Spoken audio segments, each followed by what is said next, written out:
Child.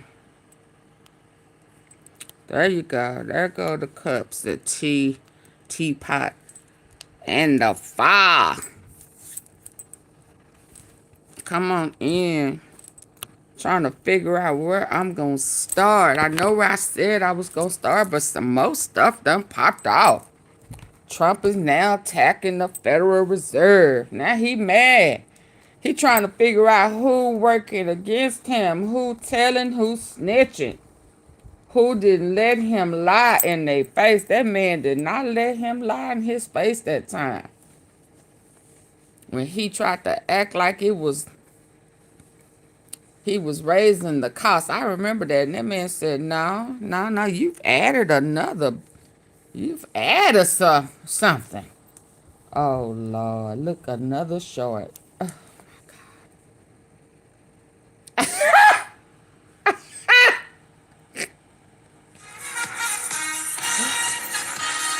Oh, my God.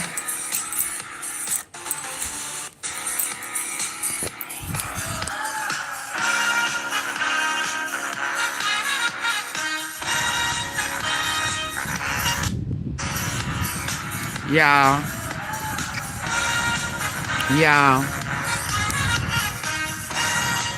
Look at it.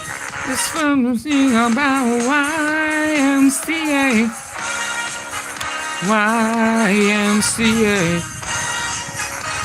They got them, don't they? Venezuela.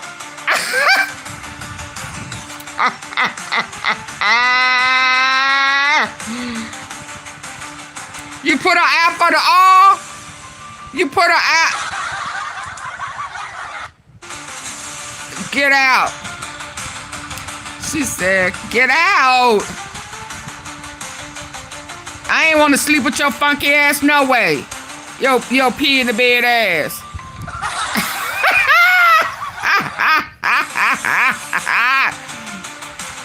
Boy, I ain't playing with you. No, for real. Get out. Get out. Lord, I can't with them. Some people are saying on social media, you can see a couple of posts here. Check out these thermal winter gloves. Yeah, oh. Hold on. Why y'all starting now? I wasn't ready to start. Oh, I need some tea. I hear it now. It's a lot going on. Now, what is it? Please read or forgot. Oh. Is this Kamala feeding a big ass baby? The mashed potato. A mashed potato. Give me some milk. Give me some milk. Read or forgot.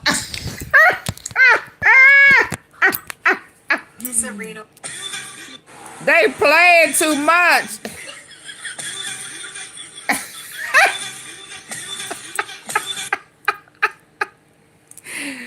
Oh my God, they playing too much.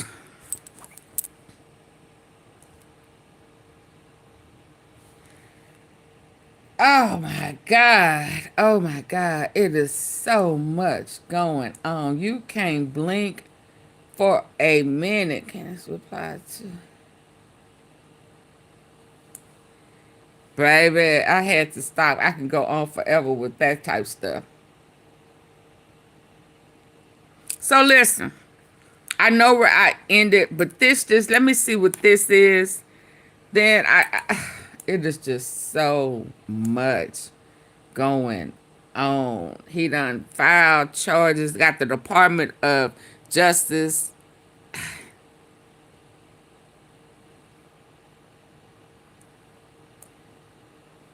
Oh, what is this?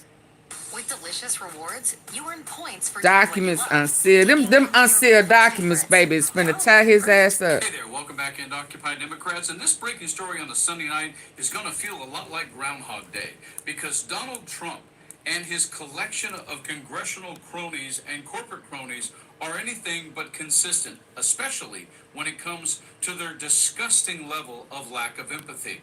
And if you'd like to see Donald Trump out of the White House, subscribe to the channel. But in this breaking story, remember, it was just like 19 seconds ago we had the longest government shutdown in history over the ACA or Obamacare. But in that fight for the floor. Mr. Speaker, House Democrats are making a series of procedural motions today to stop the consideration of this lousy, awful, disastrous bill. We will not stand by and watch Trump and his billionaire friends destroy this country. Longest government shutdown. Interesting level of lack of empathy. And if you'd like to see Donald Trump out of the White House, just subscribe to the channel. But in this breaking story, remember, it was just like 19 seconds ago we had the longest government shutdown in history over the ACA or Obamacare.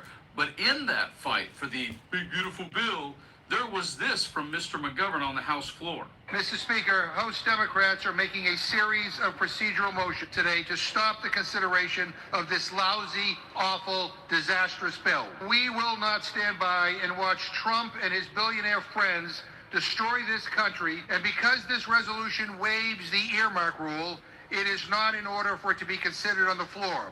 As I just said, Democrats... What you mean blocked? Blocked if it was blocked? You mean, moderator? Yeah, yeah, because I didn't know which page. You talking about the moderator stick? I don't have you blocked. I just took them off to see what page you was coming on. Is that what you're talking about?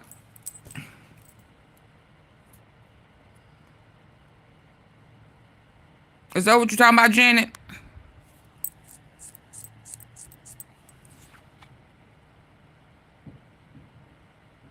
What do you mean you can't respond? I'm seeing your message now. What do you mean you can't respond? I could see your message. But are you talking about with the moderator stick? Now that I know what page you're under, that's why I gave you the stick. Is that what you're talking about? I'm not sure, because you can respond. I saw your response. It don't stop you from responding. And let Republicans jam this bill down the throats of the American people. Because one of the things in that big, beautiful bill was a whole bunch of extra money for the DHS. You know, Department of Homeland Security funds ICE. This. One of the untold So is this the page, the number you're going to be up under? Is the fact that Republicans are cramming it with tens of billions of dollars more for the Department of Homeland Security. Yeah, you're not blocked. This is outside the normal budget process where the Department of Homeland Security asks for its money on an annual basis.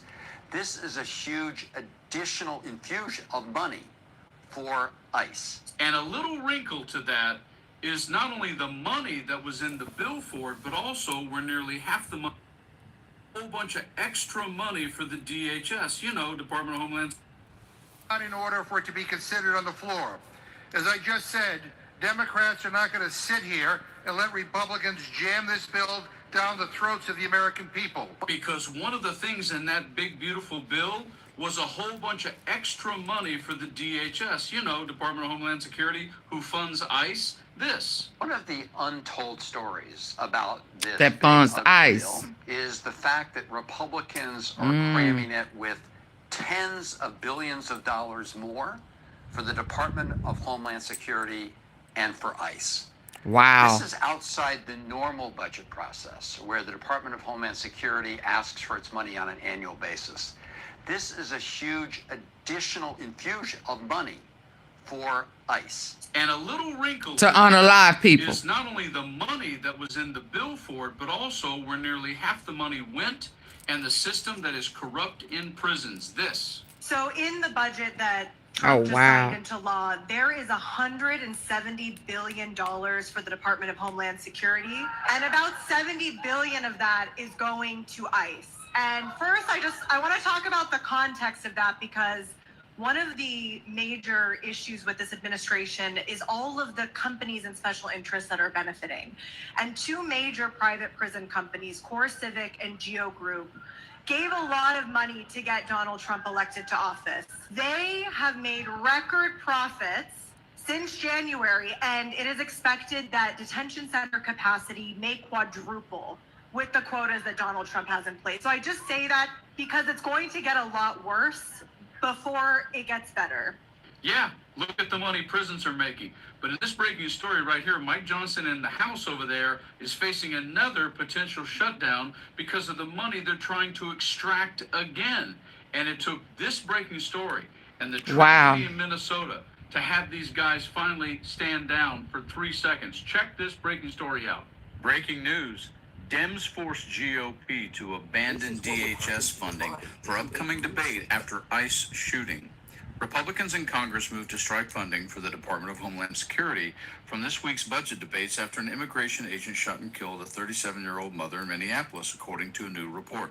CNN's Sarah Harris reported the move on Sunday, saying it happened after dozens of Democrats balked at supporting an omnibus funding package for the agency. CNN previously reported that the progressive wing of the Democratic Party was leading the charge to rein in President Donald Trump's immigration enforcement arm.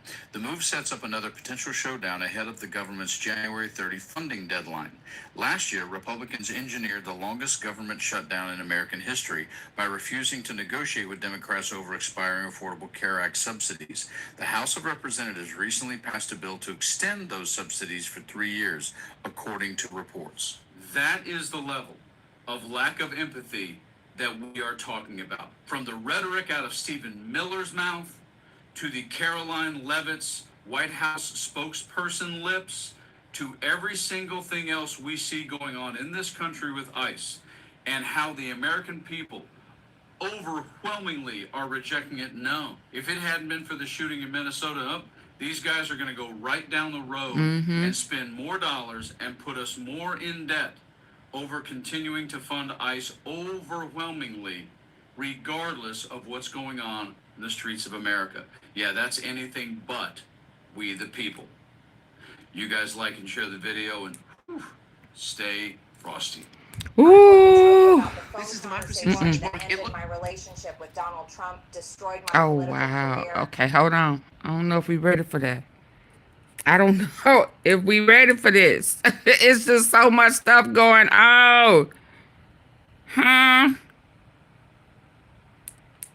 Yeah, I don't know where to start. I don't know where to pick up. It's just so much. Let's get back over here. Oh, that's still okay. I'm gonna go into Erika. So let's watch this one. I was trying to find from a European country for I was trying to find that picture of the guy. It's on a thumbnail of mine, but I was trying to find the actual. Hey, Queen, you ready? You ready?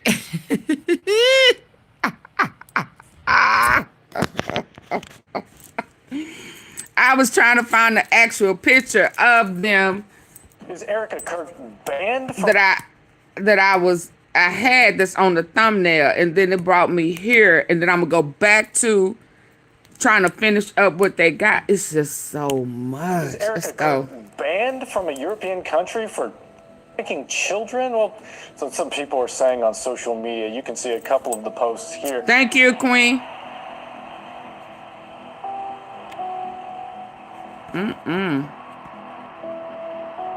We saw that one.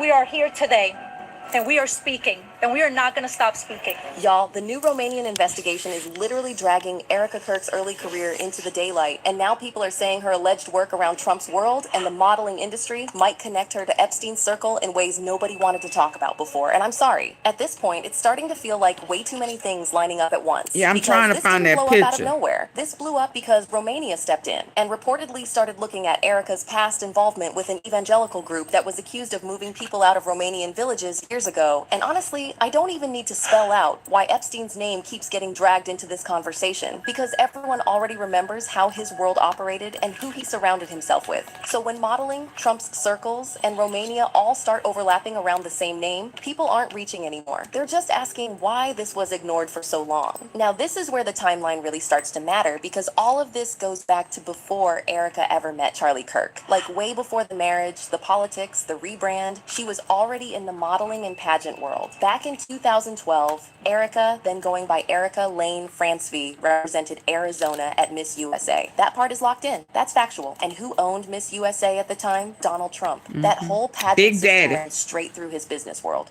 That means your new Miss Arizona USA 2012 is Erika Francevy. So when people try to brush it off like, oh, it's just a pageant, no. It wasn't just a pageant, it was a Trump-owned pageant staffed by Trump people. 2012 is Erika Francevy. So when people try to brush it off like, oh, it's just a pageant, no. It wasn't just a pageant, it was a Trump-owned pageant staffed by Trump people, backed by Trump donors, surrounded by wealthy sponsors and industry gatekeepers. And yes, people online keep bringing up Epstein here too, especially given Trump's repeated denials of having ties to him, because his name has long floated to before Erika ever met Charlie Kirk. Like way before the marriage, the politics, the rebrand, she was already in the modeling and pageant world. Back in 2012, Erika, then going by Erika Lane Francevy, represented Arizona at Miss USA. That part is locked in. That's factual. And who owned Miss USA at the time? Donald Trump. That whole pageant system ran straight through his business world. That means your new Miss Arizona USA 2012 is Erika Francevy. It was So when staged people from the try to brush beginning. it off like, oh, it's just a pageant, no. It wasn't just a pageant, it was a Trump-owned pageant staffed by Trump people, backed by Trump donors, surrounded by wealthy sponsors and industry gatekeepers. And yes, people online keep bringing up Epstein here too, That especially couple. given Trump's repeated denials of having ties to him, because his name has long floated around those same elite donor circles. Thank you, Janet. Then after the pageant days, Erika reportedly moves into modeling and casting work in New York City. That's straight from her own background info in case you want to look her up. What's missing, and what people are stuck on, is the details on who she actually worked for in that agency. And when you put all of that next to what we already know about Epstein and the way he moved, yeah. She is tied to Epstein. Then after the pageant days, Erika reportedly moves into modeling and casting work in New York City. That's straight from her Casting. own background info in That's case you called want to look her grooming. up. What's missing, and what people are stuck on, is the details on who she actually worked for in that agency. And when you put all of that next to what we already know about Epstein and the way he moved, yeah. Things start getting real uncomfortable real fast. Because Epstein didn't just wake up and magically meet women on the street. That's not how his world worked. It's been reported over and over that modeling agencies and opportunity setups were one of the ways adult women ended up inside his circle in the first place. Jeffrey Epstein started his targeted grooming and manipulation of me as a child when I was in New York City for a school trip. I first came into contact with an assistant of Epstein's while on a high school drama club field trip to New York City. I was invited to Gloria his home. in there. There, his assistant took a photo of me. Thank you, and Flip then later Mode. reached out to me inviting me to Epstein's ranch. Reuters straight up covered the Jean-Luc Brunel situation, a modeling agent. Longtime Epstein ties and years of overlap. So when people hear modeling, casting, Trump-owned pageants, and New York all getting mentioned together, of course people start pausing and asking questions. And then you add Romania to that mix. Because like I mentioned earlier, the alleged Romanian investigation wasn't random either. It was reportedly looking into children being moved through sketchy adoption channels. And by now, most of you have probably seen those older photos There of you Erika go. promoting that foundation tied. So y'all remember earlier, and I was trying to, when I first saw it, I was like, oh, that guy in the back, who is he? He looks familiar, right? Right? Y'all remember that last week or whenever yeah, it was last week. He got a military hat on, right?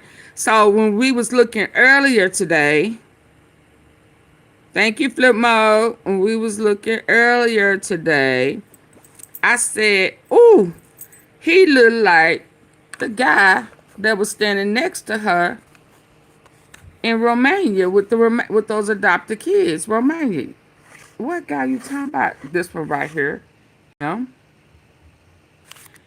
Him right here. Him right here look like him right here.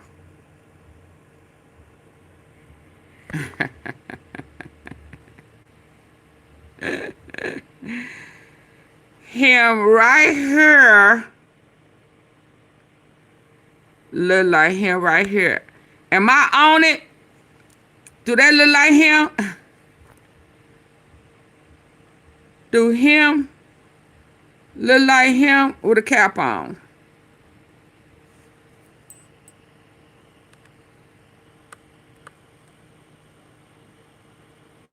What y'all think? I said earlier, him. Oh, Lord, Auntie P, you gonna make this work, ain't you?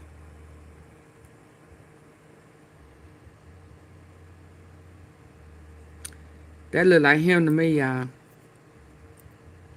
That look like him to me, y'all. Now, Auntie P, what was we watching that made you pick him up and say he looked like that guy who was standing next to her or behind her, however, in Romania?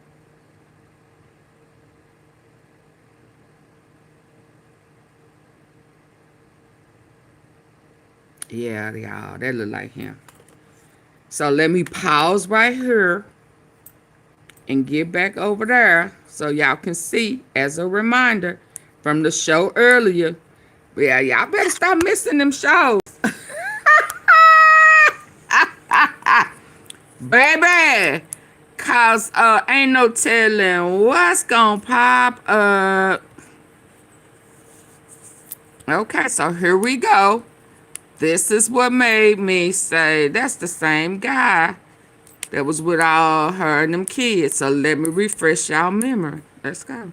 There's a guy by the name of Andrew Kovacs. Andrew Kovac is the executive, one of the executives and the spokesman for Turning Point USA. Now, Kovac, he basically sends a message to a YouTuber, some random YouTuber. I've never heard of him. This is where it gets weird. The guy gets a message. He wasn't supposed to disclose what Andrew said or what he sent to him. He accidentally discloses this message from Andrew, but the fact that he shows all this, showing that Erika Kirk, they're trying to figure out her whereabouts on September 8th. And there's reports of her being seen at Fort Huachuca. She sends a picture saying, hey, I couldn't have been there because I'm with my kids. Sends a screenshot. Mind you, we've never seen Erika Kirk's kids.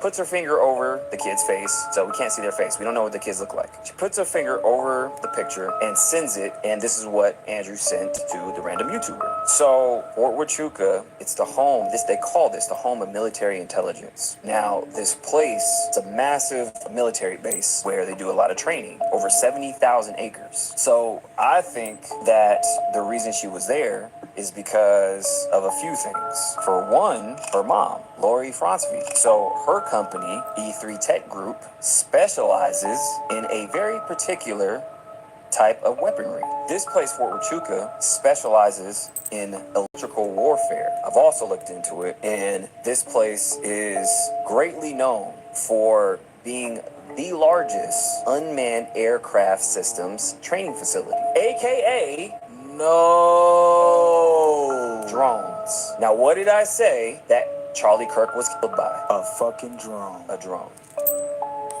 I'm done with this shit.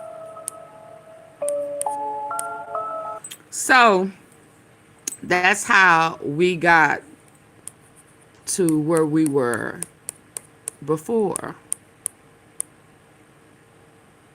When I saw that, I said, that looked like the guy that was standing next to her in that Romania picture. And I still see the thing. So he is tied to her and her mama in that Romania. So that in that Fort Huachuca with them special drones the day before. Guys, remember, Candace kept saying the military planes she thought was following Charlie, and then she found out, no, they are following Erika.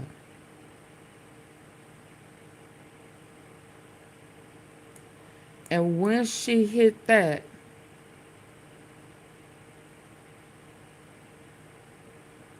when she figured that out, is when Erika decided that, yeah, let me go ahead and sit down and talk with her.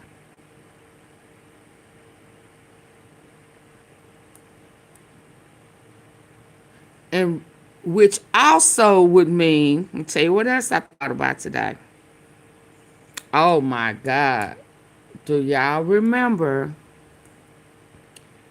when Candace Owens got that threat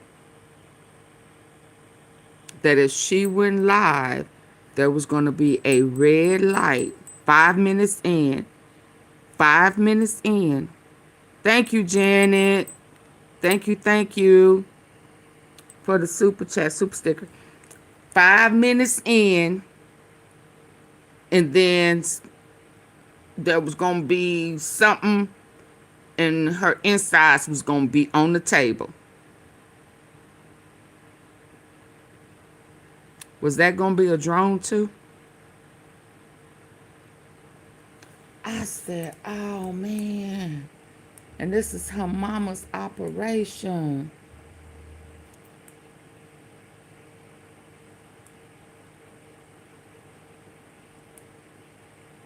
I said, oh shit. This stuff is deep. So this is coming from Erika. So when that heifer gave that little evil look saying, stop. Stop. You know, I had to add a little, you know. With them evil ass blue eyes. Okay. Okay. Okay. Now it's making some more sense. She was behind taking out Charlie.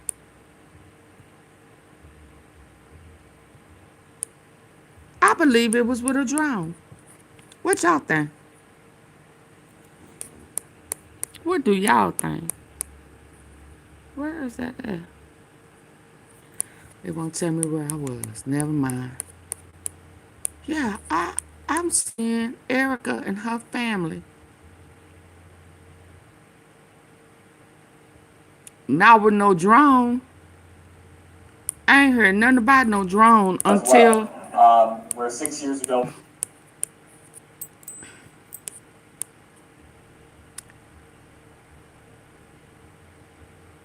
Okay, Janet. Okay.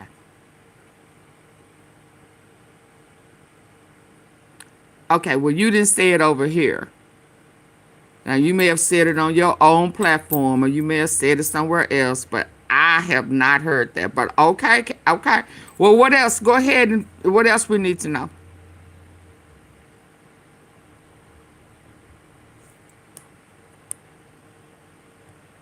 You were told your history.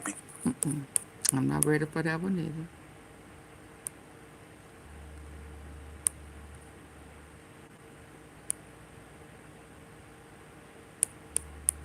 What else we need to know, Janet, that I have not already mentioned?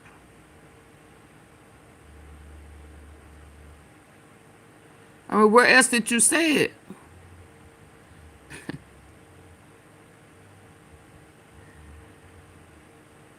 I'm just trying to, I'm trying to get back to where I was, but I want you to be able to get credit for whatever you know, so that... Restaurant store. 30 chairs, non-squeak. Restaurant store. 15 non-wobbly tables. I don't understand what Erika has... Keith, you are crazy. I can't figure out where I was, y'all. I thought this was it, but it's not. No, I'm just saying, if you know, I want you to go ahead and tell us so I can research it, because I don't want to give somebody else the credit. I'm being serious.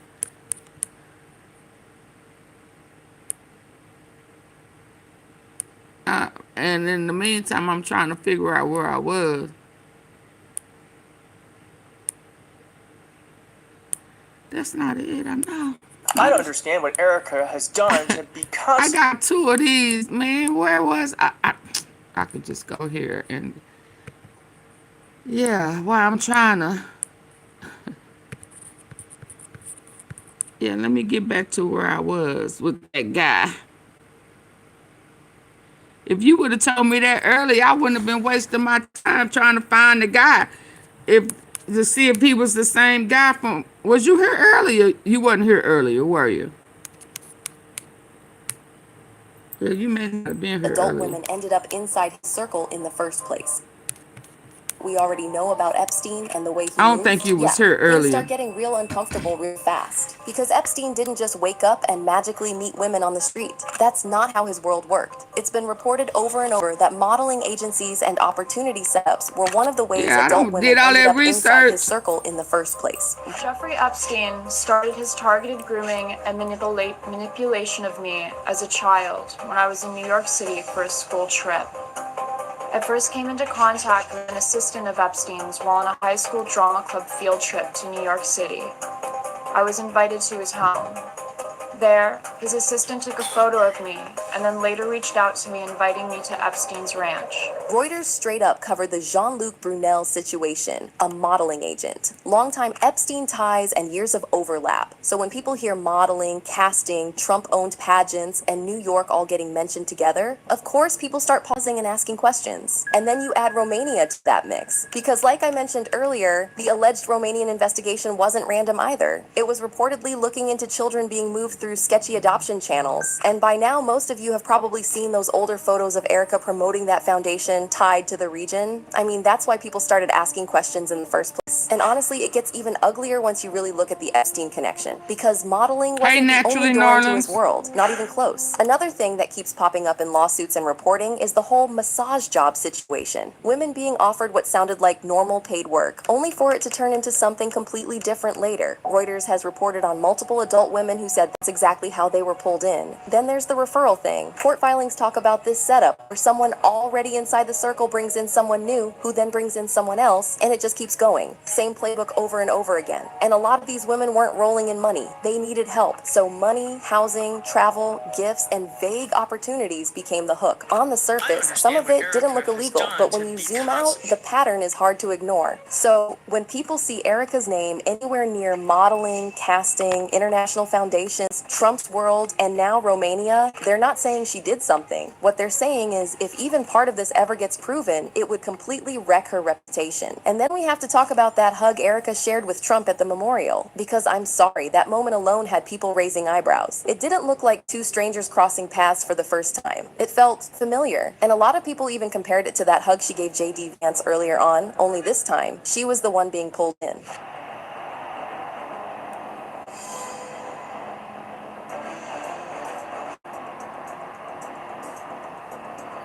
And that's when people started asking the uncomfortable question, what if they already knew each other? Because here's the part nobody really wants to say out loud. Charlie Kirk's dad reportedly worked on construction projects tied to Trump years ago. That connection existed before Erika ever entered the picture publicly. So now people are wondering if Charlie's family already had Trump ties long before the marriage, long before the politics, long before everything became so public. Now, you know, once such an idea is out there, the speculation snowballs. Some people online are straight up asking whether Trump could have been the one who introduced Charlie to Erika in the first place. Not proven yet, of course, just one of those theories that won't go away once people start lining up timelines in social circles. And then, this is where it goes fully conspiracy coded. There are corners of the internet claiming Erika wasn't just Charlie's partner, but his handler, allegedly. Some people say you were actually a Mossad agent sitting in front of me, and you were Charlie's handler, and Israel killed Charlie.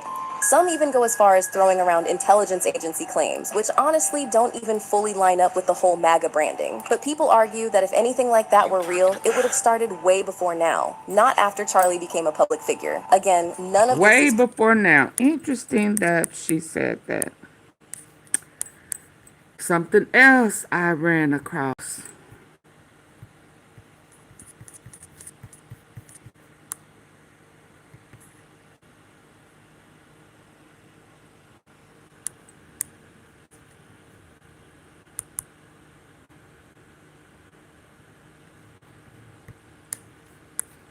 We have. Let me get up close and personal with this one. Now, I don't know. Let me stop.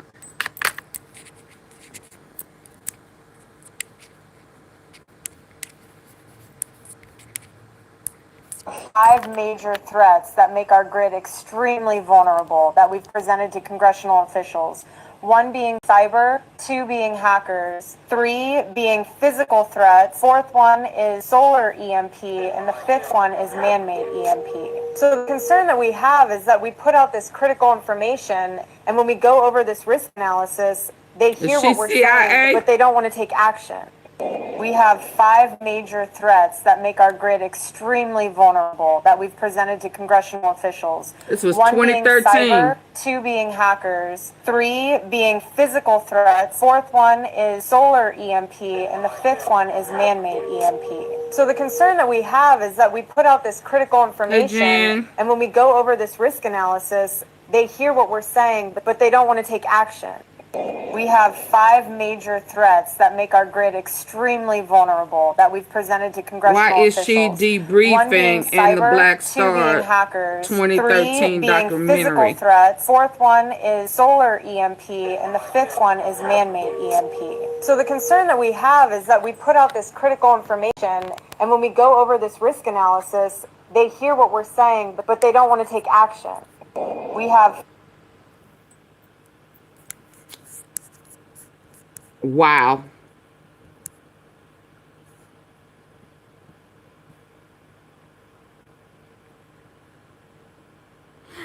Wow. CIA? Oh, it was all the way up here. That's why I missed it. CIA? Asking whether Trump could have been the one who...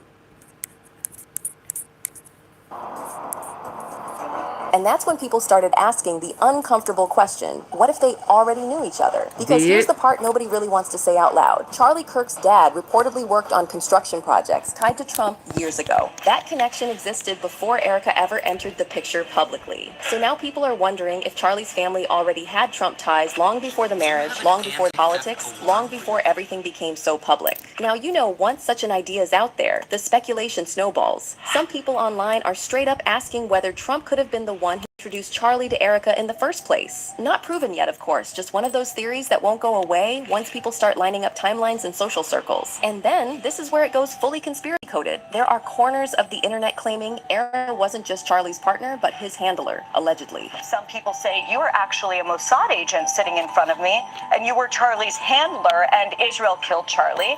Some even go as far as throwing around intelligence agency claims, which honestly don't even fully line up with the whole MAGA branding. But people argue that if anything like that were real, it would have started way before now. Not after Charlie became a public figure. Again, none of this is proven. This is all speculation. But what people keep saying is the timing is wild. Because right as all of this resurfaces, there's suddenly talk of victims preparing a class action lawsuit tied to trafficking-related claims. And it doesn't stop there. There are reports that some adults who were children at the time are now having their Romanian adoptions looked into again. Old cases, old paperwork, things that were waved through years ago suddenly being reopened. Which is why some people believe that alleged Epstein victims may now be looking at Erika Kirk as part of a larger civil case. Not criminal accusations, civil. Was that her mama? Accountability focused. Reputation destroying if it gains. Was that her mama? Looked into again. Old cases, old paperwork, things that were waved through years ago suddenly being reopened. Which is why some people believe that alleged Epstein victims may now be looking at Erika Kirk as part of a larger civil case. Not criminal accusations, civil. Accountability focused. Reputation destroying if it gains traction.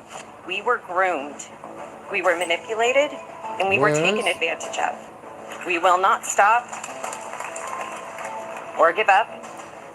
And we will be on the front lines of this battle. And if you're wondering why they'd even consider that, people point to a few things. Proximity, access, influence. Who was in which rooms, who opened which doors, and who benefited from being connected to powerful networks at the right time. Because in cases like this, lawsuits aren't always about who did what. They're about who enabled it, and who allegedly helped keep everything in motion. If even part of that holds up, this stops being online chatter and turns into something much bigger. Because now it comes down to what this new Romanian investigation actually uncovers, and whether alleged alleged victims really move forward with a class action lawsuit that puts names and timelines on paper. At that point, this won't be decided by TikTok or PR statements. It gets decided in court. Until Romania finishes digging and until those filings either drop or don't, this story is still wide open. Back with that guy again. Be decided by TikTok or PR statements. It gets decided in court. Until Romania finishes digging and until those filings either drop or don't, this story is still wide open. Sorry.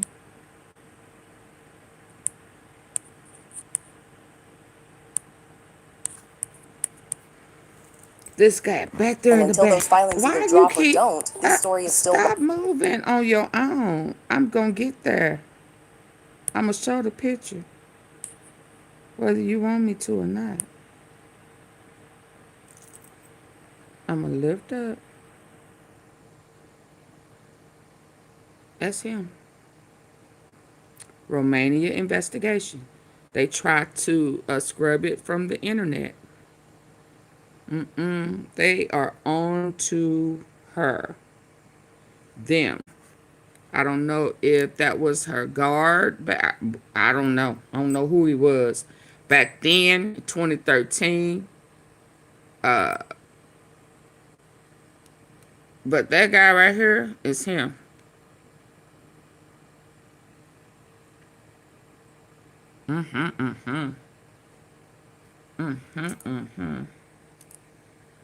This stuff is really deep.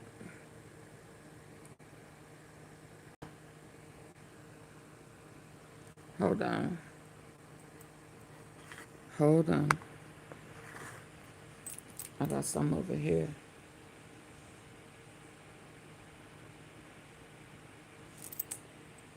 Oh, this is what was playing in Utah. Hold on. Let's see some. Let's see some.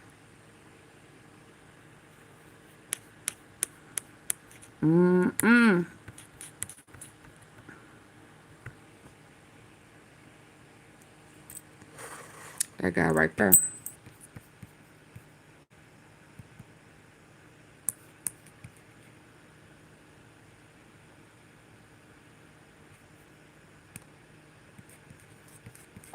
It is my great dishonor to be the person Dishonor. My great dishonor. that says this and breaks this to you. Great dishonor. It is my great dishonor. Hey, Mimi, I ain't never heard that before. Have y'all heard that before? It is my great dishonor. What? It is my great dishonor. So this is what was Orem. Okay. It is my great dishonor. It is my great dishonor to. Have anybody heard people say that before? I have never in all my life heard anybody say it is my great dishonor. Wow. Wow. It is my great dishonor to be the person that says this and breaks this to you on television. But President Donald Trump is announcing on Truth Social, the great and even legendary Charlie Kirk is dead. The conservative political activist Charlie Kirk has died. As the world mourns Charlie Kirk, there has been more questions than answers, as millions of Christians have affirmed Charlie and praised his faith. And on the surface, he appeared to be a conservative. Okay. Okay, let's go. Now I don't even want to play. What am I? Right-wing Christian who stood up for America and the truth. But was he the martyr and saint that everyone's made him out to be? That and more will be revealed today. So you're ready? Let's go. There has been more questions than answers, as millions of Christians have affirmed Charlie and praised his faith. And on the surface, he appeared to be a conservative right-wing Christian who stood up for America and the truth. But was he the martyr and saint that everyone's made him out to be? That and more will be revealed today. So you're ready? Let's go.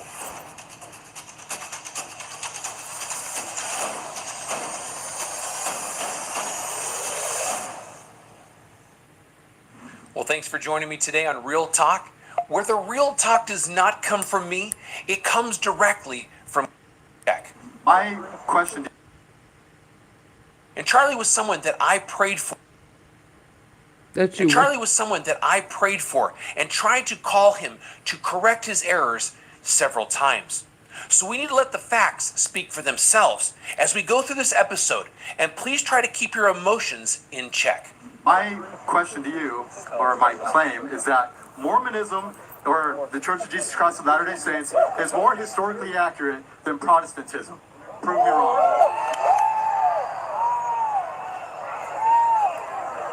Well, you're more aggressive than I would be. First, I love Mormons. I've said that forever.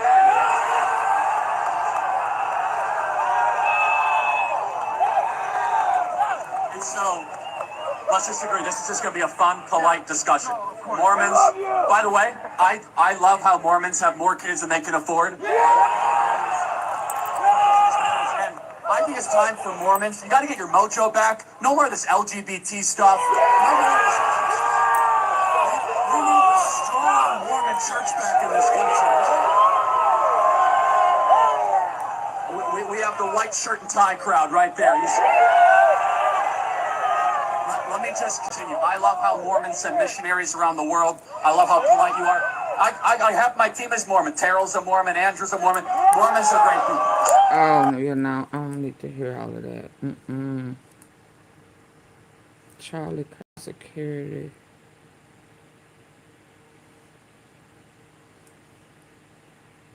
This is who?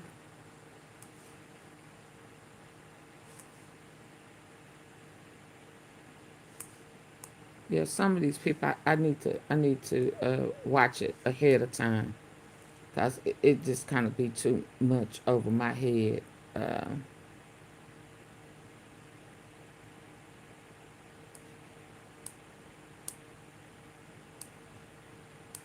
Yeah, no, I don't want to touch out on that Mormon stuff. I don't know nothing about that, and that ain't what I'm on. More damage and information about that. Let me hear what you got to say, Mr. Lago.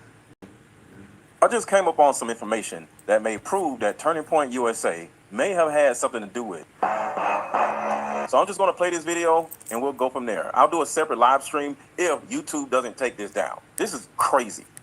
What you're about to hear isn't a theory. It's a first-hand, under-oath testimony that pulls back the curtain on the single most corrupt political machine we've ever seen in our lifetimes. And it explains a lot of what's happening right now. Part 1, the January 6th blueprint. It was always Turning Point. Manhattan Madam is a political publicist with 16 years experience inside the conservative movement. She sat before the January 6th committee and told a story that should have been front-page news for weeks. She didn't plead the fifth, she laid it all out. And here's the core of her testimony, and man, is it explosive. First, the lie. We were told January 6th was a grassroots, organic movement of patriots. That was a lie. It was a professionally planned and lavishly funded operation. The orchestrator, the main funder and organizer, according to her sworn testimony, was Turning Point USA. This is the group that masquerades as campus activism for freedom and limited government.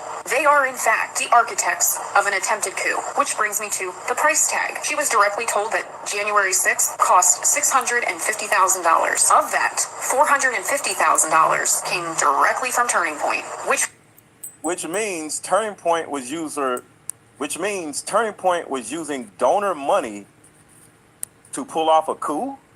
Was used for the leverage. That money wasn't for setting stages and sound systems. It was a political weapon. Turning Point used that financial muscle as leverage to get a yes from the president to step with donor money on stage. They didn't just support the president, they procured him for the event that would ignite the insurrection. Let that sink in. The dopey, smiling, clean-cut Charlie Kirk, the one who debated college kids, was a central banker for an attack on our Capitol. This wasn't a protest that got out of hand. It was a calculated investment in chaos. And let me know what y'all think in the comments about this, because this just got to me.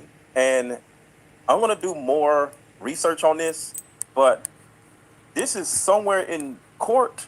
Fine.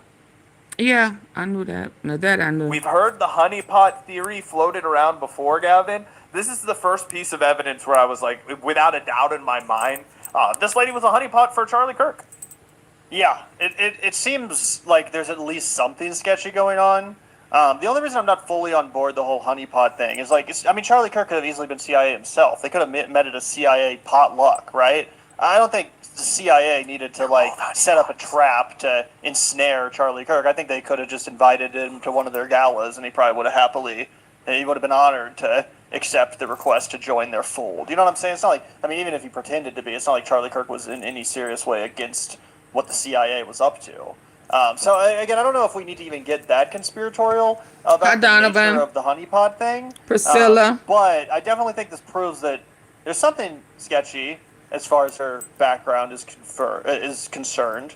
That's not on her Wikipedia page. That's for sure. It's not out there. It's clearly been scrubbed in some regard. Absolutely. Yeah, and the only reason when I say honeypot, I do mean somebody from the CIA that got with Charlie because they were like, oh, we can push some views onto the guy. And just the fact that she doesn't seem sad at all, I get like hella arranged marriage vibes. The one other thing before we play this new clip that will expose things for you guys is the other piece of evidence that I always thought was a little crazy. And that was that Erika Kirk was Donald Trump-owned Miss USA pageant champion and competitor from 1996 to 2015. Back in 2012, Erika Kirk Y'all hit the like button, Arizona please. USA crown. So just already one coincidence before we get into this. What's interesting is that might, if she really is like this, CIA asset or whatever, this could be the fucking bullshit cover story. She was Miss Arizona or whatever, right? Like that could have all just been the cover, and then behind the scenes, she was up to some other stuff potentially. Because to be fair, I'm not an expert in this. It's not like I've been fucking over here writing the biography of Erika Kirk or whatever. But I've seen nothing that really explains her inclusion in the video we're about to watch. Yeah, me neither. But with all that being said, let's go ahead and plow into it, and we can let everybody make up their own minds. I'll make us a tad smaller, and then we'll play. Oh, that's that. We have 5 major threats that make our grid extremely vulnerable. I guess that we was gonna get it anyway. Officials. 1 being cyber, 2 being hackers, 3 being physical threats, 4th one is solar EMP, and the 5th one is man-made EMP. So the concern that we have is that we put out this critical information, and when we go over this risk analysis, Kirk or whatever. But I've seen nothing that really explains. We was gonna get it anyway, y'all. Yeah, me neither. But with all that being said, let's go ahead and plow into it, and we can let everybody make up their own minds. I'll make us a tad smaller, and then we'll play. we have 5 major threats that make our grid extremely vulnerable that we've presented to congressional officials. 1 being cyber, 2 being hackers, 3 being physical threats, 4th one is solar EMP, and the 5th one is man-made EMP. So the concern that we have is that we put out this critical information, and when we go over this risk analysis, they hear what we're saying, but they don't want to take action. Thank you, Paulette. Take action. Well, there are 18 Sounds like something that all, Thank you very much. Contestants are really knowledgeable about and aware of or interested in. Like, not to be rude to the kind of women who participate in beauty pageants. I have nothing against them, but I'm just saying usually there's a deficit between that kind of person. 3 being physical threats, 4th one is solar EMP, and the 5th one is man-made EMP. So the concern that we have is that we put out this critical information, and when we go over this risk analysis, they hear what we're saying, but they don't want to take action. Take action. Well, there are 18 Sounds like something that all, beauty They hear what pageant we're saying, contestants but they are really don't want to knowledgeable take about. action. Action. And when we go over this risk analysis, they hear what we're saying, but they don't want to take action. Take action. Well, there are 18 Sounds like something that all, beauty pageant contestants are really knowledgeable about and aware of or interested in. Like, not to be rude to the kind of women who participate in beauty pageants. I have nothing against them, but I'm just saying usually there's a deficit between that kind of person and the kind of person who's like really an expert about what was she saying? I don't even.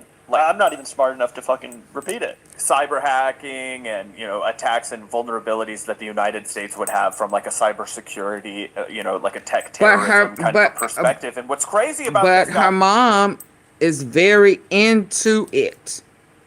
CIA, okay, if we're gonna talk about the CIA and that form of intelligence, what she has been associated with and what she has, there is evidence of it, is very much CIA. So when that Shaw guy, Snow guy, Mitch Snow, saw her and someone else that he said was Brian Harpool and her mom, business, military, weapons, drones, it makes more sense than not. Yeah. What's crazy about this is that we might actually have the CIA, the Alphabet Agency, amorphous deep state organization responsible for Erika Kirk's rise. They were inspired by the Sandra Bullock film Miss Congeniality, where there was an agent undercover in the beauty pageant world. And basically what Sandra Bullock plays is a woman who's an expert in, she's like an FBI agent, right? She goes undercover in the world of beauty pageants. Seems to me that's exactly what we're watching. I've never seen that movie, to be honest. Oh, I remember either way, it came out in the 90s. Perfect timeline to have somebody be inspired by this movie and then invest in Erika Kirk, because that does seem to be what we're witnessing. If we go back down here, we don't need to play too much more of it, because the part that Erika Kirk was in. I think she's in a few other parts, right? Not in this segment, I don't think. Oh, I thought she was. But I think this is just like the rest of the documentary. Okay. But either way, it's just she makes a feature appearance in this random part here where she's talking about cybersecurity for some reason. Right. And don't get me wrong, I fully admit this. Met some very intelligent beauty pageant entrants who use it to pay themselves through law school. Fair enough. I'm sure that exists. Again, I'm not trying to besmirch the profession. I'm not saying it makes you an idiot bimbo or whatever. But I'm just saying, how many other fucking... It seems incongruous. And again, I don't want to get too far into conspiratorial stuff, but and I don't even know who this person is, but let's read what they added as far as context. A buried CIA video just surfaced, and Erika Kirk is in it.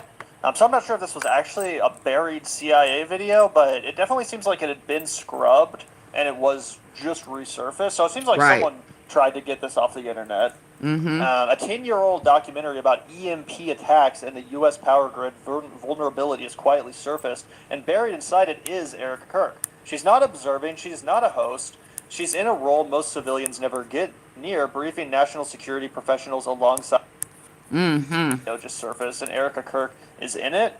So I'm not sure if this was actually a buried CIA video, but it definitely seems like it had been scrubbed and it was just resurfaced. So it seems like someone tried to get this off the internet. Hey, Satoya. A 10-year-old documentary about EMP attacks and the U.S. power grid vulnerability is quietly surfaced, and buried inside it is Erika Kirk. She's not observing, she's not a host, she's in a role most civilians never get near, briefing national security professionals alongside a former CIA national security and energy specialist on how an EMP or coordinated physical attack could collapse the U.S. power grid. So again, I don't necessarily, I didn't write this tweet. I don't know who this person is, but it does seem like that is low key correct. It doesn't just seem like they hired her to be the host for this documentary. It actually does seem like she is being presented in a role, as it says here, briefing national security professionals alongside a former CIA national security and energy specialist, not just something you recruit a random Miss Arizona to do. Again, I understand a documentary wanting to have a pretty face and a nice-looking gal on camera to give some information to an audience to stop them from clicking away or something, but it does seem a little bit weird. It seems a little bit fucking shady to me. Yeah, it's very interesting. There's nothing about her career in work for the CIA. It talks about how she holds a degree in American legal studies from Liberty University, and she would have been There go 27 Liberty. years old when this was made. So I think that's really interesting. She would have Also, been for people who how? don't know, I had to look it up, so don't feel dumb. EMP attack is There go Liberty. in legal studies from Liberty University, and she would have been 27 years old when this was made. So I think that's really interesting. Also, for people who don't know, I had to look it up, so don't feel dumb. EMP attack is electromagnetic pulse, and I imagine that they use that technology to interrupt the power grids, to interrupt the internet, and it's crazy because we've seen the United States do that. When they went into Caracas to abduct Nicolas Maduro, they turned off all the power in the city that would have been with an electromagnetic pulse or some shock force of some kind related to that, which is very interesting and just insanely scary, the kind of technology that we have. Yup, 100%, 100%. Yeah, and Erika again, it's is bizarre. dangerous. It's also interesting. You're I right. didn't realize you said she went to Liberty University, which is obviously a Christian university. I think it was like Jerry Falwell, right, who founded that. Yeah, yep. Jerry Falwell Sr. Yep. Yup. The what's interesting, I actually am just putting these dots together grandparents. now. I haven't even watched the latest Candace Owens video, but I did have it queued up because there was a funny moment I wanted to play. What's more interesting, though, now that you say that, is this is her new video, The Past is Prologue, Why Charlie Kirk Was Murdered. But the main thing she talks about here, it says the disturbing history of Liberty University and the Charlie Kirk connection. So maybe there's something going on there. I don't know. Oh, yes, it is. That's kind of interesting. Maybe Liberty University is actually a CIA training ground / honeypot manufacturing company. I'm sure that's what Candace will have you dots together now. I haven't even watched the latest Candace Owens video, but I did have it queued up because there was a funny moment I wanted to play. What's more interesting, though, now that you say that, is this is her new video, The Past is Prologue, Why Charlie Kirk Was Murdered. But the main thing she talks about here, it says the disturbing history of Liberty University and the Charlie Kirk connection.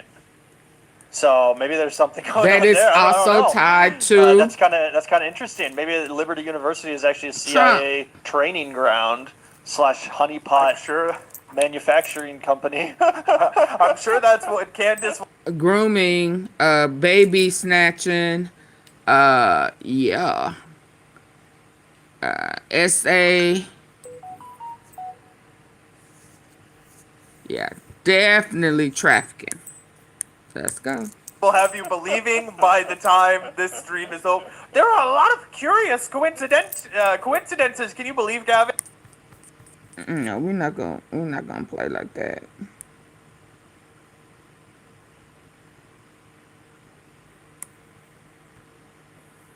Let's take. This was very funny at the very beginning. We don't have to watch much of this, but I did think this was kind of funny. Guys, happy Thursday. Sorry I am running late. I was just doing so much research. I have so much to tell you all today. So we have to jump right into this because I actually have a horror story for you, an actual real life horror story for you. Someone called me last night and told me a very strange story about what happened to her back in the 90s at an evangelical university. But first So yeah, it's pretty funny just how much she's clearly running out of material. She's like, someone called me last night. Some random... No, we're not gonna do that either. For some juicy gossip, but it seems like she's just, Okay, I guess we're done. I guess we're done with still. here. Cause whether or not people want to believe it, it is adding up. Hold on. I need to get the likes up. 339 people in the building.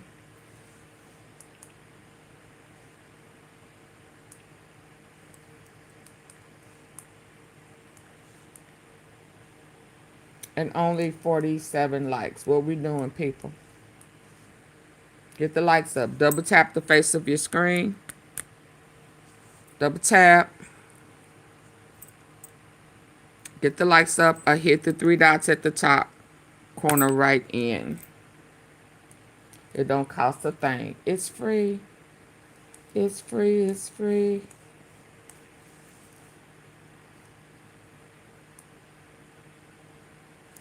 It's free.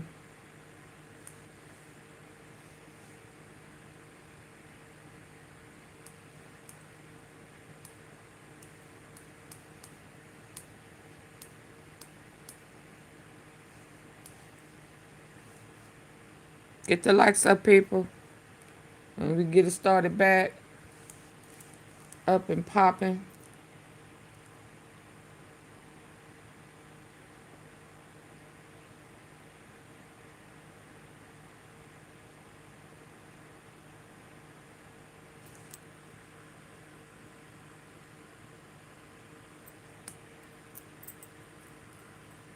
Come on, let's get the likes up.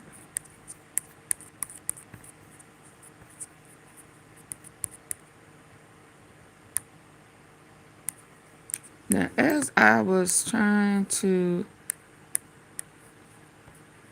say the other day with Candace, I guess I need to go back where old boy was and kind of refresh y'all on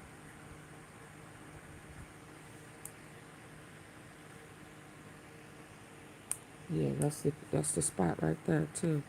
Refresh y'all with Candace so I can go kind of into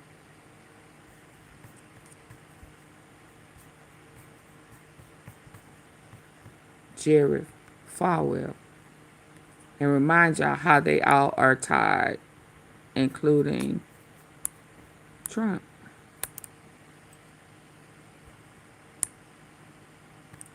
Danny McCoy is currently in the military, yeah, he.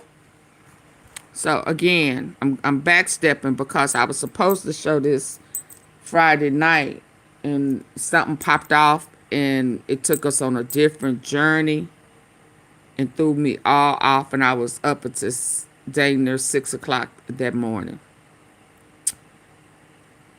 But let's go back here for a minute. So, Liberty University. All of these people are tied to Liberty University, which is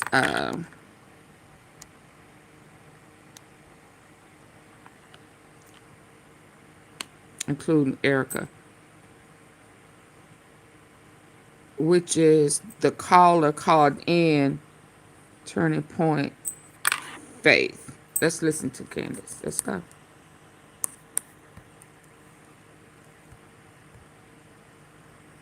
Come on. He had a whole naval fleet named after him, actually. So top dog, early on. Obviously, I've covered extensively Calvary Chapel Church, riddled with pastor abuse stories. I mean, it's a thing, okay? And then obviously we know Rob McCoy was trying to rehabilitate somebody who actually went to prison. He said he found the Lord and decided to put him into homes with children via Calvary Chapel. There's a lot of rehabilitating people around kids with abusing children, I would say, at the Calvary Chapel Church. It's problematic.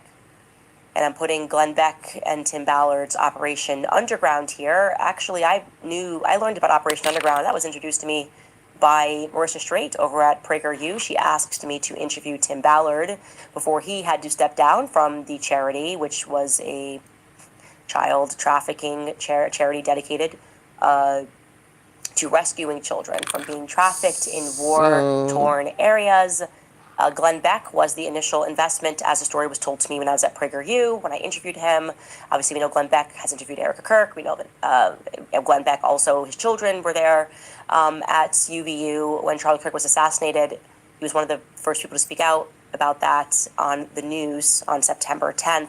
And Tim Ballard's name strangely came up when we were looking into Phil Lyman. And we learned that he paid Tim Ballard a visit in the days following the assassination, which was just, Tim Ballard's name coming up was just interesting to me, because I was like, oh, he runs also a child trafficking charity. There's a lot of that happening. And also I should mention Derek and Shalane Maxfield, who run this abuse charity. In their profile pictures, they were wearing an Operation Underground shirt. So people are very passionate, I would say, about trafficking and putting together organizations to stop trafficking in this story. Now, in terms of our military connection, it is extensive. Like I said, this is by no means a definitive list. I put this together today. Andrew Colvett's brother and cousin are captains in the military. Curtis Colvett and Robert Colvett, Rob McCoy's father, Roy Edgar McCoy, ran psychological operations for naval intelligence to shape public perception. His son, Danny McCoy, is... That would be MK Ultra. Rob? Yeah, we have to remember he adopted a 12-year-old girl. Trafficking and putting together organizations to stop trafficking in this story. Now, in terms of our military connection, it is extensive. Like I said, this is by no means a definitive list. I put this together today. Andrew Colvett's brother and cousin are captains in the military. Curtis Colvett and Robert Colvett, Rob McCoy's father, Roy Edgar McCoy, ran psychological operations for naval intelligence to shape public perception. His son, Danny McCoy, is currently in the military. Yeah, he had a whole naval fleet named after him, actually. So top dog. We obviously know Erika Kirk has been open about the fact that her mother and her father do defense-related military work. It's why she moved to Arizona in the first place, because they had contracts with the DoD, and we know that her father has worked with Raytheon. The Farnsworth family has extensive military connections. I will add more about that later, and we will cover that later, because the Farnsworth family in general is important to the story.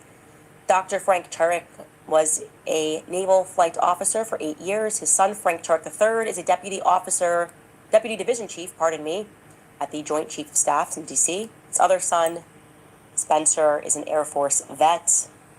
He was on the phone with, I think he said both of his sons, FaceTiming with both of his sons. Correct me if I'm wrong, maybe it's one of his sons he was FaceTiming with. The Hades military plane, which we haven't discussed too much, but I promise we will get there, inexplicably flew this route around UVU on the day of the assassination, just before and just after. How'd you go? Which is interesting because that plane in particular has a lot to do with drones. Again, we'll get more into that in a future episode. And then, of course, the doctors. Dr. Lee Trotter did his residency on an Air Force base, and he also has his pilot's license. The Utah medical examiner, Dr. Deidre Amaro, is a major. Butch Hibbs, we have Jack Hibbs, their father, Butch Sr., military background, and I suspect Butch Hibbs also perhaps is involved in the military himself. We are looking for something a bit more concrete on that. Now, I wanted to present that to you because I want to focus on building that so you can see these themes recurring. But today we're going to talk more about Liberty University. Hey, y'all, before we go any further, you see the mods are asking for y'all to support the platform. Double tap the face of your screen if you're listening in on your phone device. It don't cost you nothing. It's just 2 taps on the face of your phone.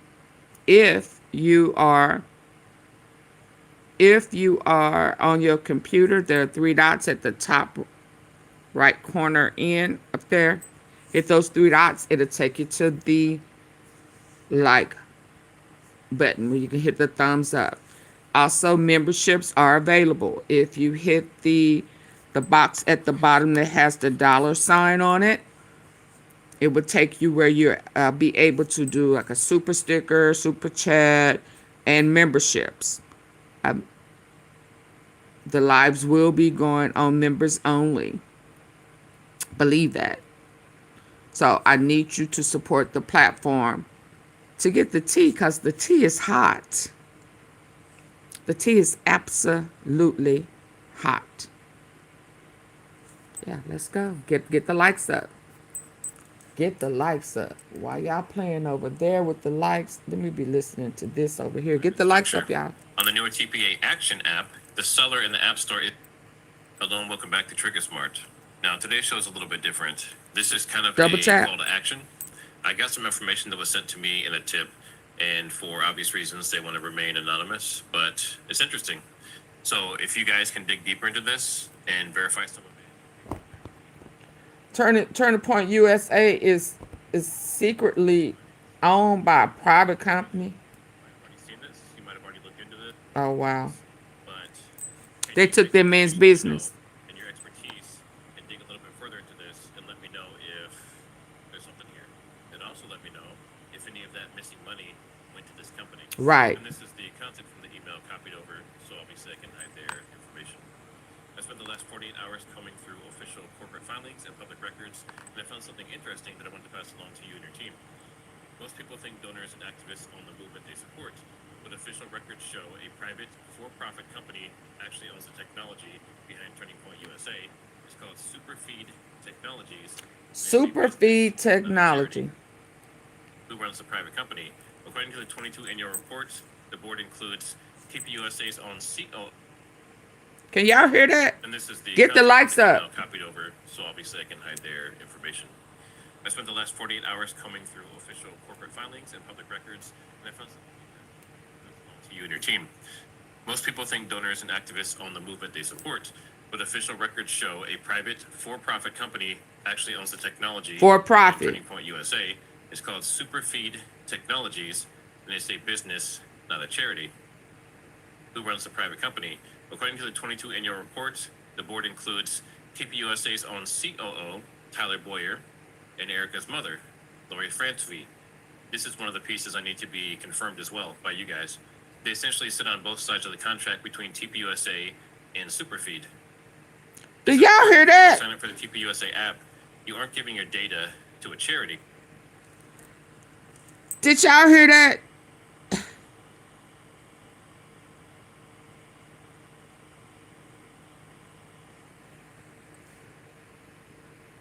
Oh wow, I hope that this is not true. By you guys. They essentially sit on both sides of the contract between TPUSA, Boyer, and Erika's mother, not a charity. Who runs the private company? According to the 22 annual reports, the board includes TPUSA's own COO, Tyler Boyer, and Erika's mother, Lori Frantzvey. This is one of the pieces I need to be confirmed as well by you guys. They essentially sit on both sides of the contract between TPUSA and Superfeed. This is important because when you sign up for the TPUSA app, you aren't giving your data to a charity. You're giving it to Superfeed. Hello and welcome back to Trigger Smart. Now today's show is a little bit different. This is kind of a call to action. You know, and your expertise, and dig a little bit further into this and let me know if there's something here. And also let me know if any of that missing money went to this company.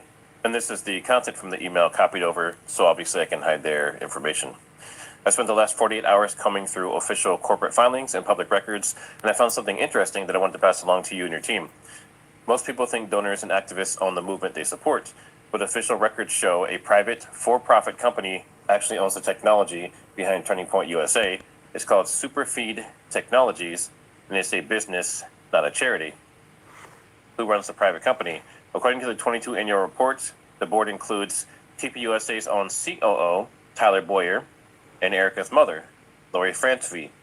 This is one of the pieces I need to be confirmed as well by you guys. They essentially sit on both sides of the contract between TPUSA and Superfeed. This is important because when you sign up for the TPUSA app, you aren't giving your data to a charity. You're giving it to Superfeed. The fine print in the App Store shows that its private company owns the code and the user rights for the TPUSA app. And then they show here, obviously this is the TPUSA app on their phone.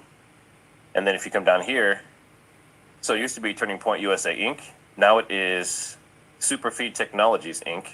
And supposedly this is a company that is co-owned by Lori Frantzvey and Tyler Boyer. And some people have mentioned that other information that links them together, other LLCs, have been wiped from the internet. And they're trying to hide that information. That's allegations. I'm just going off what other people are saying as well. And this is the same mother who owns that military equipment drones company. They go on to say that it looks like they're moving everything over to this private structure. On the newer TPA Action app, the seller in the App Store isn't even listed as Turning Point anymore. It's directly Superfeed Technologies. If TPUSA ever tried to switch tech providers, they couldn't easily do it. Superfeed, which is again, they're claiming it's Boyer and Frantzvey, Lori, owns the intellectual property. The movement is legally locked into a private business. I know you're looking into the microphone audio failure. You need to look at September 4th, 2025. On that day, 6 days before the hit, a Virginia-based company firm called Integrity Security Services, ISS, registered in Arizona. That's over here. So now if you remember, Brian Harple's company was like Integrity Security Solutions or something similar, right? So is this just a Brian company of that? Harple, there we go. The interesting part is this was created just before the incident. Brian, the one who said that the police said that he couldn't fly a drone, but he saw one. He went to go and case the place out. All of that. He couldn't stop.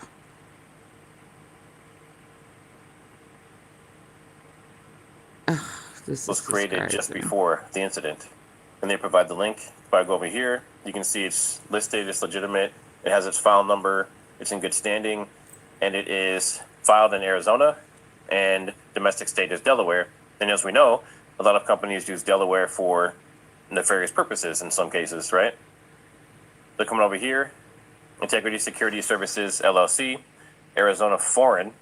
So it's a foreign Arizona, it's outside of Arizona, has a file number and all that stuff here. So if you can dig more into that and verify all this information, that'd be great.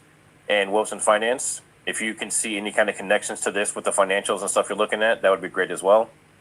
And then you can see a little bit more information here, addresses and registered agent, principal address and all that stuff. They go on to say, this is not a guard company. ISS is a subsidiary of Green Hill Software. They specialize in over-the-air updates and embedded device security. Modern wireless audio gear runs on encrypted digital frequencies similar to the V2X tech. Oh yeah, they fooled Trump too. If the microphone was tampered with, jammed, or remotely. But who did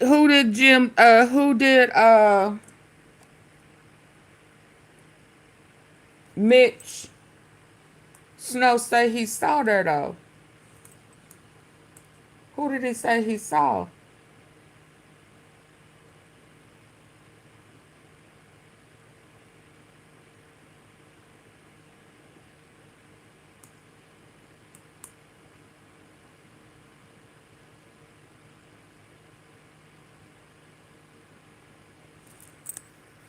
That's fine. Triggered via an electronic signal, it's possible that the firm like ISS would be hired because it specializes in remote device control. So that's really interesting. So then they ask the obvious question. Why was a cyber physical security firm brought into the States just 144 hours before the event? The paper trail suggests a glitch might have been a professional digital modification. The other part of this is that the name Integrity Security indicates Harple, theoretically, right? We know Brian Harple is allegedly being looked at for several different things. His involvement, he says he wasn't involved.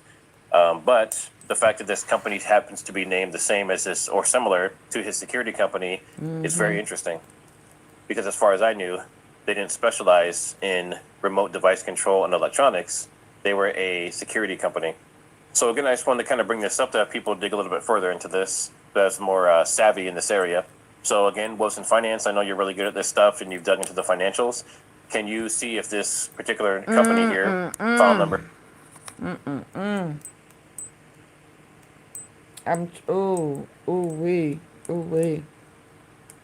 They just really.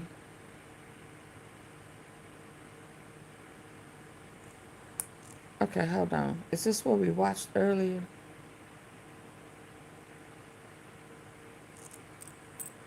Hold on. So, Mitch Snow said that he saw Erika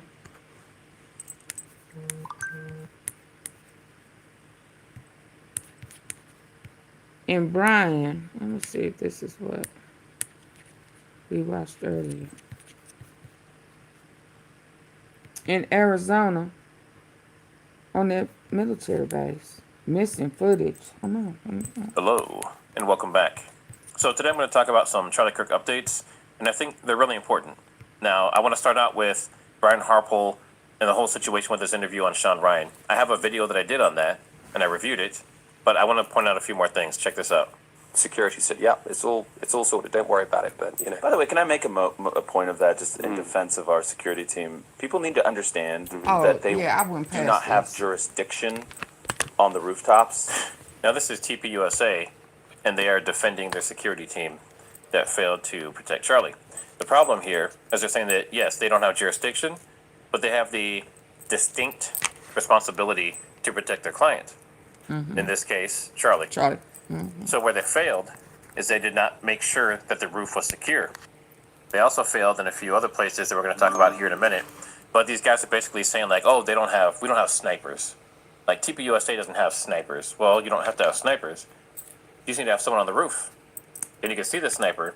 And then they say here in a moment that there's no drone coverage. Well, they have drones available from the police department for the surrounding area. Their only jurisdiction on a campus. Now, this is Tyler talking. This is the same guy who took Charlie's business. Local PD and campus PD to make sure all of those venues. But also ultimately, we don't have counter snipers. We don't have. And the other guy that be making excuses, that be lying. Now you see how worked up he was getting when he was saying that. That's not a normal reaction. Campus PDs do not have drone programs, which is a big problem. That's false.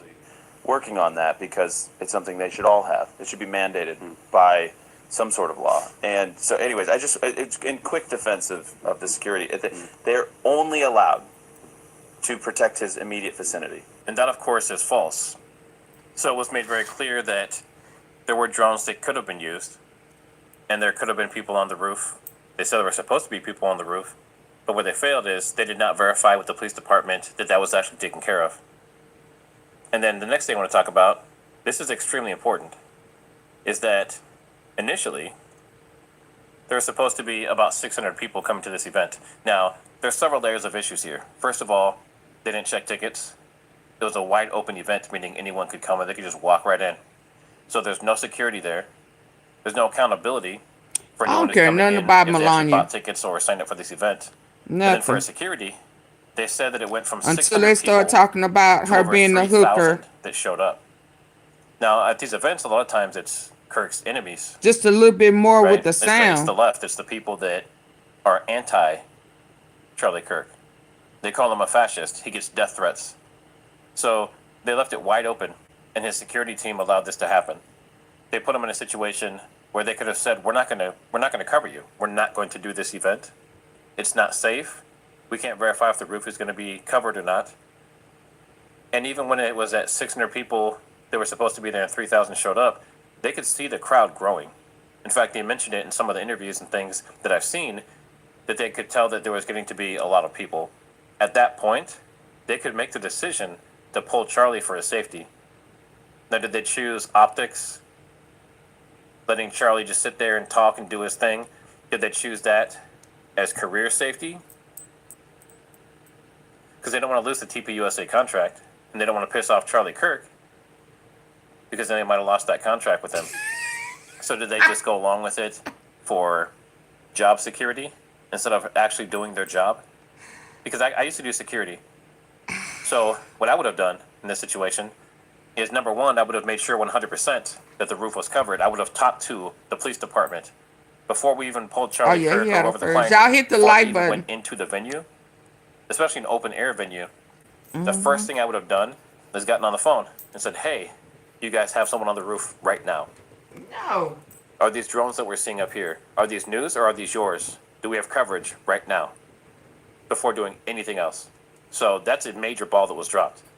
Now in this case, 3,000 people. So when officials at Utah University approved the plans for Charlie Kirk's appearance at the school, they expected roughly 600. In reality, said more than 5 times that came. Now, with those 3,000 people that were in attendance, how many do you think were pro-Charlie? I mean, it's hard to tell. He did have some fans in Utah. He definitely had people that followed him around at multiple events, including the guy that asked him the final question.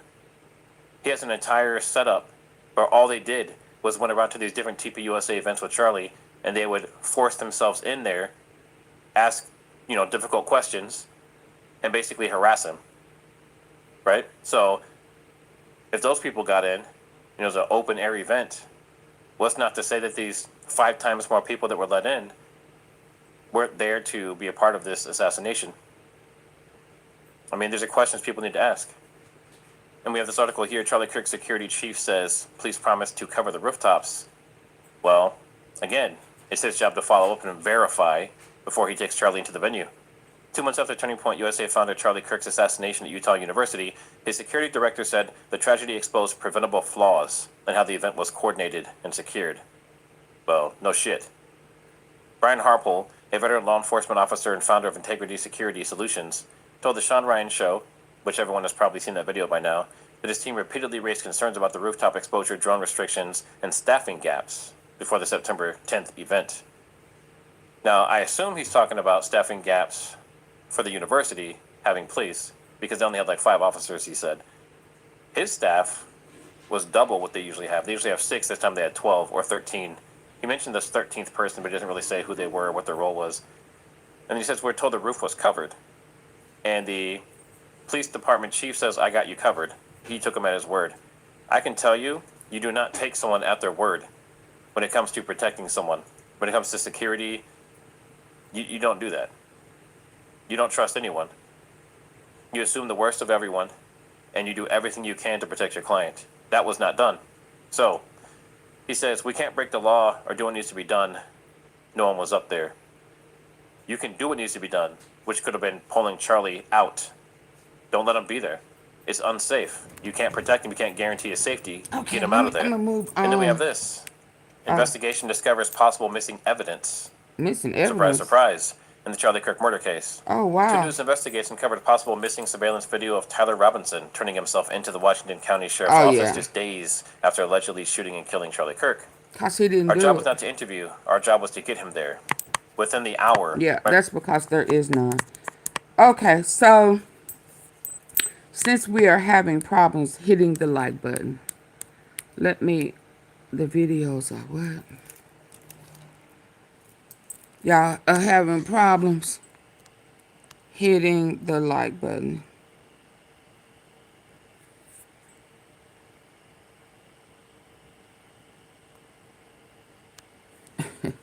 Okay.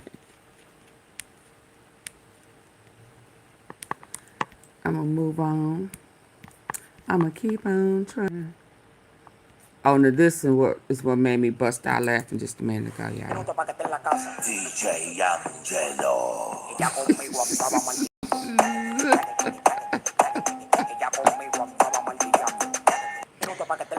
DJ Angelo.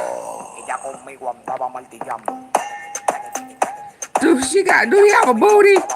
He got what? DJ Angelo. Majorie, what you working with? Get your hand off your pickle. Well, let's go. Work it out. Come on, girls.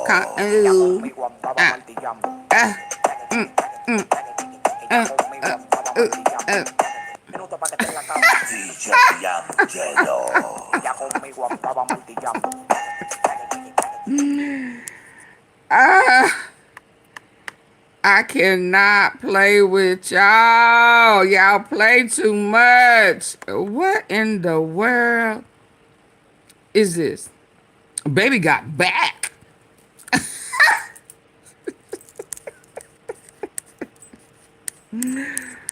Baby got back. You understand? Do you understand? Let's move on. I thought I was gonna play y'all something else, but no, y'all playing with the lights. I'm gonna play with you. Just like that. Hold on. Appeal denied. There's so much going on. It is absolutely too much going on. Creepy. Yeah, he was filming.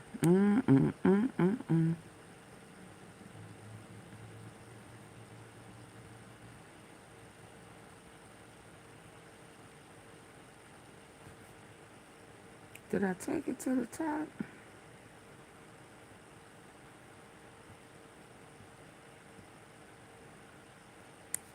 Let's get to I'm going to Majorie. tell you about the phone conversation that ended my relationship with Donald Trump, destroyed my political career, and proved that some secrets in Washington are more dangerous than others. This conversation happened in September 2025, after I promised Jeffrey Epstein's victims that I would help identify their abusers. And everyone in my congressional office heard every word of it. The call came the day after I held a press conference promising to work with Epstein survivors to reveal the names of people responsible for sexual abuse against women and girls.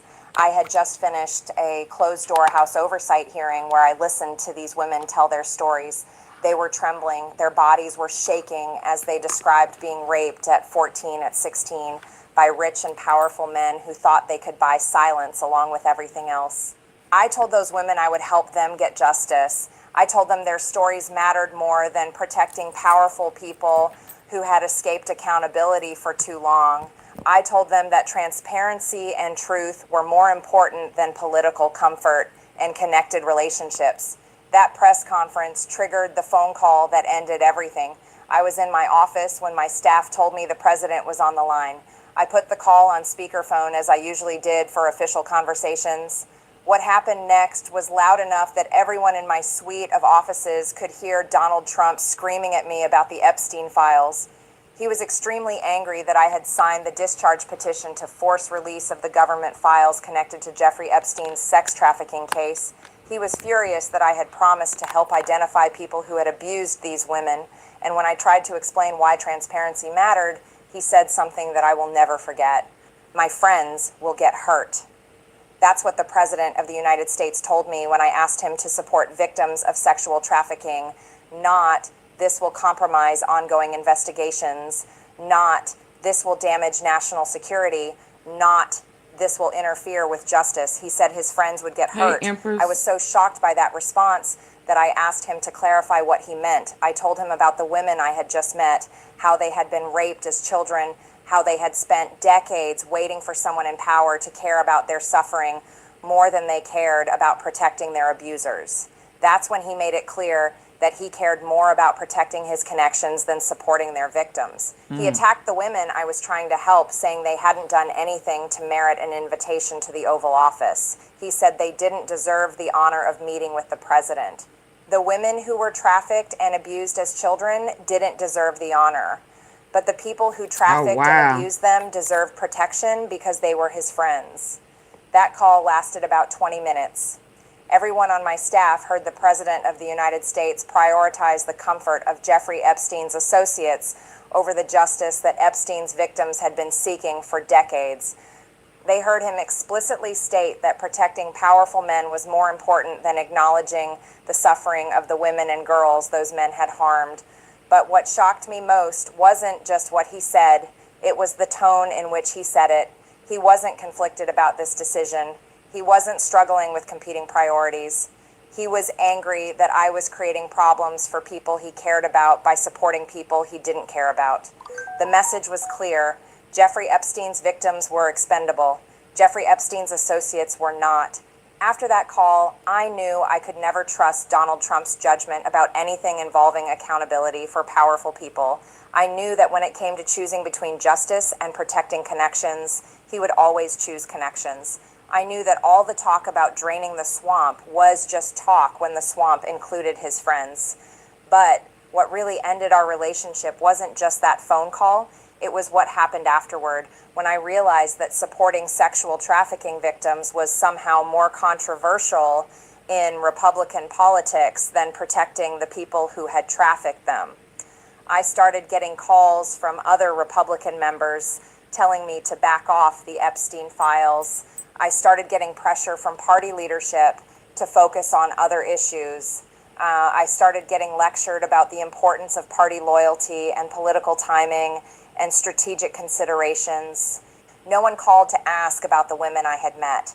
No one seemed concerned about the fact that powerful people had sexually abused children and escaped accountability. No one wanted to discuss whether the American people deserved to know which government officials had been compromised by their connections to Jeffrey Epstein. The only concern was protecting the Republican Party from embarrassment and protecting connected people from exposure. That's when I understood that the Epstein files represented everything wrong with Washington. Rich, powerful elites doing horrible things and getting away with it while the women who suffered were treated like the problem for asking for justice. I couldn't be part of that system anymore. I couldn't pretend that party loyalty was more important than supporting victims of sexual trafficking. I couldn't stay quiet about what I had witnessed just to preserve political relationships with people who thought protecting abusers was more important than supporting their victims. So I kept pushing for release of the Epstein files, even after that phone call made it clear that doing so would destroy my relationship with the president. I worked with Representatives Ro Khanna and Thomas Massie to force the administration to begin releasing some heavily redacted files through the Epstein Files Transparency Act. We succeeded in getting that legislation passed, but the files that were released were so heavily redacted that they raised more questions than they answered. The administration released the minimum required by law, delivered with maximum reluctance after fighting transparency every step of the way. And through it all, I kept thinking about that phone call and what it revealed about priorities in Washington.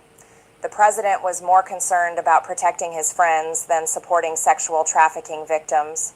Republican leadership was more concerned about avoiding political embarrassment than pursuing justice for crimes against children. The women I met in that hearing had waited decades for someone in power to prioritize their suffering over the comfort of their abusers. What they got instead was a political system that treated their quest for justice as a threat to be managed rather than a cause to be supported. That's not acceptable in a country that claims to value justice and accountability. It's not acceptable for any political party that claims to care about protecting children from sexual predators. And it's not acceptable for any president who claims to be fighting against corrupt elites who think they're above the law. But it's exactly what I witnessed during 5 years in Congress, a system where protecting powerful people is always more important than supporting their victims, where political relationships matter more than moral principles, where party loyalty trumps basic human decency. I couldn't stay part of that system once I understood how... Empress M, you don't think we know that? We listen to the message over here. We don't look to see if it's AI generated or not. So what's the problem? What's the problem? Your job is going to be AI generated here shortly. A lot of it is going AI. They are promoting us to use AI on YouTube. So what's the problem? YouTube wants us to use AI. So what's your problem? So what you trying to say? YouTube is kind of pushing for us to use AI. So what's your point? Tell me your point, Empress M and Tony. What's your point? Are you listening to her, or are you trying to come on here and say something is AI generated? What we doing? Speak up now. Hurry up. You don't stall now. Never mind. Now you can't speak. I mean, I guess you thought I was slow and didn't know that. Yeah, so I'm going to quickly get you up out of here since you think I'm slow. So let's be clear. I don't care anything about something being AI generated as long as what they're saying is the truth. It's the ones that's not AI generated that's lying their ass off I have a problem with. You understand? It's the ones that are not using AI that's lying. You listen to Trump lie every motherfucking day, and y'all okay with it. Every day. Every time he opened his mouth, he lying. But y'all okay with that. But somebody can speak into for AI to do the work for them, and you have something to say. It's their words.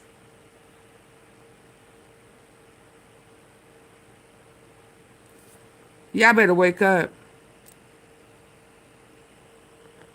But y'all listen to Trump with that bullshit every day. Oh, the economy is the best it's been since the creation of the world. Oh, I've never touched none of the, I wouldn't dare. Epstein, he is pathetic. I would never walk in the same circle as him. Just line his ass off. And y'all like, yeah, he's the greatest. He's the best thing since the, yeah. Y'all sound crazy as hell. You'll believe a liar. Because he ain't AI yet. Yeah. Yeah. I listen to the message. I don't listen to the bullshit. Let's go. How it really worked. I couldn't keep representing voters who thought I was fighting for transparency and accountability while I was actually participating in a system designed to prevent both. The breaking point wasn't just the Epstein files, though. That phone call crystallized everything wrong with Washington priorities. The breaking point was realizing that supporting sexual trafficking They don't come in here and say something until somebody is breaking down the truth. Until somebody is keeping it real. However they bring the message to us. Y'all better go on with that. I'm going to get your ass up out of here. The breaking point wasn't just the Epstein files, though. That phone call crystallized everything wrong with Washington priorities. The breaking point was realizing that supporting sexual trafficking victims had somehow become a controversial position in the Republican Party because doing so threatened people with political influence. That's when I knew I had to leave Congress. Not because I was giving up on fighting for transparency and accountability, but because I finally understood that those fights can't be won from inside a system that benefits from opacity and impunity. The women I met in that hearing deserved better than a political system that treats their suffering as collateral damage in protecting connected elites. They deserved better than a president who thinks their abusers deserve protection because they're his friends. Most importantly, they deserved better than Republicans who claim to care about fighting sexual trafficking while opposing transparency about the most famous sexual trafficking case in recent American history. I tried for months to get those women invited to the White House to tell their stories directly to the president. I thought if he met them personally, if he heard their stories firsthand, he might understand why transparency mattered more than protecting political relationships. What I learned is that he didn't want to hear their stories. He didn't want to meet them. He didn't want to acknowledge their suffering because doing so would require acknowledging. Oh, he know.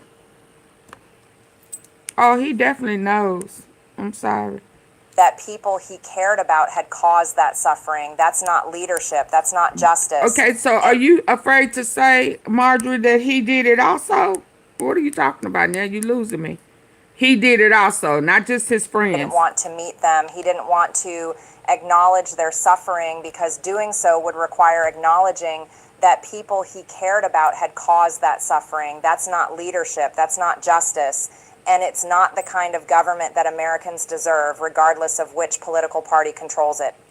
The Epstein files represented a test of whether we really meant what we said about transparency, accountability, and protecting children from sexual predators. The response to that test proved that political comfort will always matter more than moral courage when powerful people's interests are at stake. I failed that test by staying quiet for too long about what I witnessed. I failed those women by prioritizing political strategy over immediate action. I failed the American people by trying to work within a system that was designed to protect the very corruption I was supposed to. I failed. Now see, I can dig that ownership. I dig that ownership. I dig that ownership. I dig that. By prioritizing political strategy over immediate action when powerful people's interests are at stake. I failed that test by staying quiet for too long about what I witnessed. I failed that political comfort. Sorry. Effort will always matter more than moral courage when powerful people's interests are at stake. I failed that test by staying quiet for too long about what I witnessed. I failed those women by prioritizing political strategy over immediate action. I failed the American people by trying to work within a system that was designed to protect the very corruption I was supposedly fighting. But I won't fail them anymore by pretending that system can be reformed from within. I won't fail them by staying silent about what I witnessed to preserve relationships with people who think protecting abusers is more important than supporting victims. That phone call in September was the moment I realized that some things are more important than political careers. Justice is more important than party loyalty. Truth is more important than political relationships. And supporting victims is more important than protecting their abusers, no matter how powerful those abusers are or how politically inconvenient that support becomes. That's why I left Congress. That's why I'm speaking out now. And that's why I will continue supporting transparency and accountability, even when doing so costs me everything I thought I wanted in Washington. Because the women I met in that hearing room deserve someone willing to lose everything to help them get justice. And they deserved better than a political system that treats their quest for accountability as a threat to be neutralized rather than a cause to be championed. Okay. I had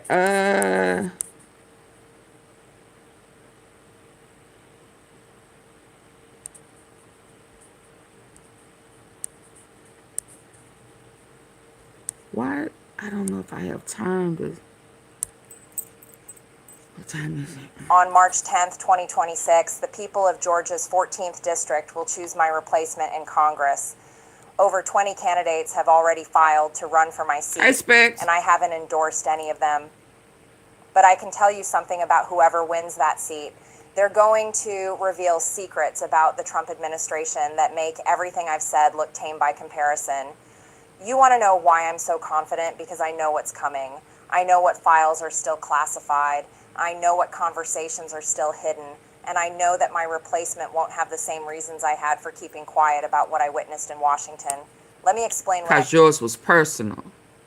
You had an entanglement, and your replacement won't have an entanglement with Trump already.